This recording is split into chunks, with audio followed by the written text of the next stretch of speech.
So for those of you that missed the live Google Meet today, this is just a quick video that kind of talks about a lot of the things we went over. So first, let's talk about kind of the logistics of the class, some of the things I want to remind people of. First and foremost, you guys have got to turn your attendance in by 4 p.m. the following day. So for example, on Tuesday at 4 p.m., that's the close of Monday's attendance. And once that 4 p.m. rolls around on Tuesday, I can't access Monday's attendance anymore to make sure you're present. So you can't wait until Friday and put all your attendance in, or you're going to get marked absent. So by 4 p.m. the following day is when you need to turn your attendance in.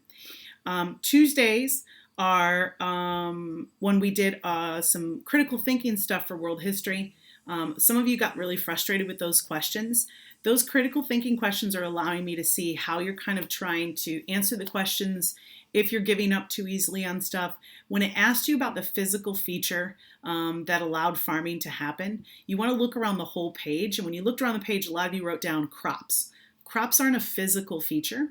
If you remember from geography, physical features are the parts of the earth that are physical things like, the sun and the moon and the weather and the mountains and things. So potatoes aren't a physical feature of the earth. So the answer for that was actually temperature. When the temperature was no longer in the ice age, that's when we were able to do farming. And the way that you knew that answer was, one, you looked at the temperature chart on that page with the map. But two, if you listened during Tuesday's video, I talked about it and I said it kind of 2 or 3 times that without that temperature going up and getting warmer, and because we live in Indiana, we know that's true. We can't grow crops in the wintertime here. We have to wait until it's warmer to grow our crops. So if you've not done your Flipgrid video yet, and you have a working microphone and camera, you really need to get that Flipgrid video done from last week. I'll be closing that one out on Friday, which means I won't accept anything else late after Friday. So please get your Flipgrid video in as soon as possible. That's 25 points. It's a really easy thing to make a 10-second video. And you don't have to show your face. So if you're really shy, point your camera at your feet. I don't care. Point it at the ceiling, doesn't matter. Just make sure you get your Flipgrid video done. If you have not made your Classcraft character yet, you really need to get that done because tomorrow we begin using Classcraft on a regular basis. Remember, sign into classcraft.com, use your Gmail to sign in when it asks you, and then you should be able to build that character very, very quickly. Make sure that you go through all the steps and push begin playing or start playing. Otherwise, it doesn't tell me that your character has been built. A couple of people have asked that I post all 5 days of lessons up at the beginning of the week. I'm going to try my very best to do that. At least 3 days of the 5. I don't know if I'll get all 5 up, but at least 3 days of the 5. So that if you're one of those students who like to work ahead, feel free, go ahead and do that. Google Meets, super important that you guys start coming to your Google Meets. It allows the teachers to make sure that you understand the content and check in with you the same way we would in the classroom. I know it's not ideal, guys. I know this e-learning is super frustrating. You'd all rather be back in the classroom, but we need to show up to our Google Meets to show the teacher that we are taking the class seriously and making an effort for it. So today what we're going to talk about is this concept of civilization. So I'm going to go ahead and start the lesson. And I'm going to talk about 5 concepts today that are really important for you to remember because tomorrow there's going to be an assignment where you have to talk about these 5 concepts. So make sure you kind of pay attention to them so that when you do the assignment tomorrow, it makes sense to you. So we're going to get started today. We're going to talk about what they call the 5 characteristics of civilization. So when we first started off as human beings, we just traveled around in small groups. And we were hunters and gatherers. We were all equal. Everybody was either a hunter or gatherer. Nobody was better than the other. But as time went on and we started to learn how to grow food when that temperature warmed up, then things started to change for human beings. Very much like a kind of a click in junior high, things started to change. So that's kind of what we're going to talk about today. So let's back up and just review a little bit of yesterday. Villages or small groups started to grow into cities for a couple of reasons. Agriculture is going to be the number one reason. If you think about the last time you had like a family birthday party or a barbecue, the amount of food you have determines how many people can show up. If you just got a couple of sandwiches and chips around, it's probably going to be your immediate family only. But the more food you have, the more people come and the better the party is. And that's the same concept with our civilizations. The more food we have, the bigger our communities are. And we're not traveling, so we're going to settle down and start to build a city. We're going to start to build a place that we can protect and that we can stay at all the time. Now, we're going to start to build irrigation systems so we can bring water to us instead of us always going to the river. And when that happens, we create more food. Okay, so there's a lot of food going on, a lot of production. And that means that other people can stop being farmers. If you and I are sitting in the classroom right now and there's 27 of us, we don't need to have 27 farms because only 1 or 2 farms are going to feed all of us, which means that 1 or 2 of you, 3 or 4 of you can now start to go do a different job. So maybe some of you are going to become crafters. You're going to make cloth, you're going to make beads, you're going to make pots. Some of you are going to go off and be traders. You're going to take the cloth, take the beads, take the pots, and go to other villages and see what they've got and trade stuff from our village. And that's going to become even more widespread once we invent the wheel and once we invent the sail so that we can go even further than we did on foot. Now, the problem with this great advancement of all of us getting new jobs and becoming explorers and making new things is that we start to actually develop social classes. So we don't consider everybody to be equal anymore. It used to be with hunters and gatherers, we were all equal. But now that everybody has different jobs, maybe the farmers are going to be kind of higher up because they provide food, but the crafters are going to be kind of lower down. The traders are kind of somewhere in the middle. And now we've got kind of a stepping stone as to, just like you saw when you got into junior high.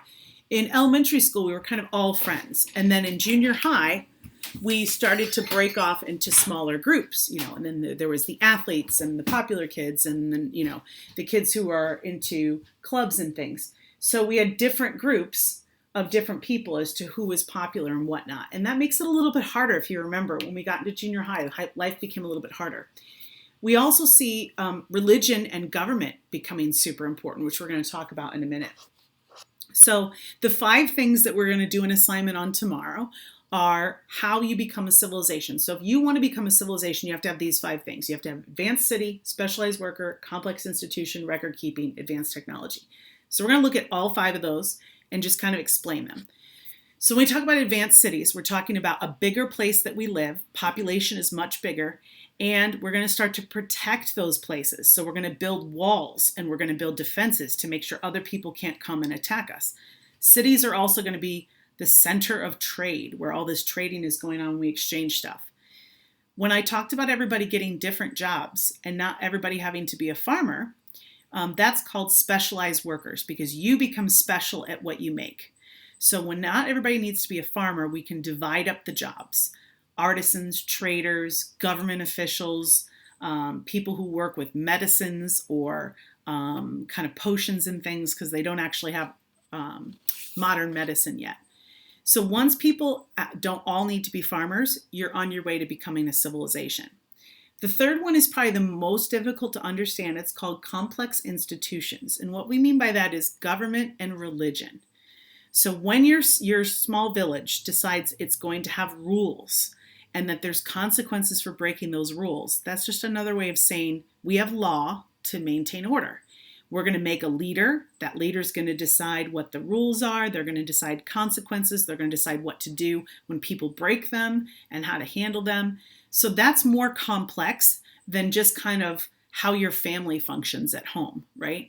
So you don't have laws in your families, you have rules in your families. As we move towards making cities, we're going to start to have law and order. You're also going to see temples being built, which we're going to talk about here more in a minute. And the temples become the center for your religion, your government. That's where everybody does their trading and things like that. The fourth one is really easy. It's record keeping. We have to have somebody who's going to write down all the laws, all the taxes, all the trades that go on, who does what, when, where. They're going to write down events like the births and the deaths, the funerals, the marriages, if there was an attack, if there was a really good season for growing food and what you used. So we really want to make sure that we are keeping track of everything that's going on because that leads us more to it being a civilization. And this right here is an example of record keeping. So the Sumerians used this cuneiform, which was just one little kind of a stylus that had a triangle on the end and a line. And they would push it into the clay, like you see down here at the bottom, in different formats to make different letters and things like that. Then the last thing is technology, and this is a really important one. You know you're an advanced civilization when you have new tools and techniques to make your jobs easier. So we know that the first tools were made of copper and then eventually stone and then bronze. Bronze is the toughest of all of them until we get to steel, which is thousands of years later. But when a society can make different tools and weapons to make their jobs easier, eventually we get, the wheel is invented and the sail, and then eventually we get like the plow and those types of things that makes our lives easier. That's when you have technology. It's not about computers and phones and things. So this is Ur, which is one of the very first civilizations that we know about. You can see there's this giant wall that goes all the way around Ur, and then all their farming plots are out here outside the city. They have the river that runs through this so that we can do lots of trade and transportation quickly through the city. And right here in the middle of the city is what's called the ziggurat. It's the same as saying cigarette, except with a Z. The ziggurat is their temple. And the door to the ziggurat's all the way up here at the top, and that makes it really easy to defend. Because if anybody wants to attack me, they have to run all the way up these stairs, and then over here, and then up the stairs, then over here, and then up the stairs. So what we keep inside here is all of our grain and food. We keep our government officials and our religious officials, anything that's important to us, we keep here in the center so that nobody can attack it without really having to work hard. And those ziggurats were really important. In the city of Ur, there was a population of about 30,000. They had rulers, priests and priestesses, wealthy merchants, artisans, soldiers, and they had lots of food surplus to keep their economy thriving. The families lived in these small houses tightly packed near one another. And you saw that in the picture yesterday where the door was on the roof of those houses that were kind of tightly packed together. But the most important thing I want to show you, because you're going to use it in one of your assignments, is the ziggurat here. So this is an actual one that's still standing today.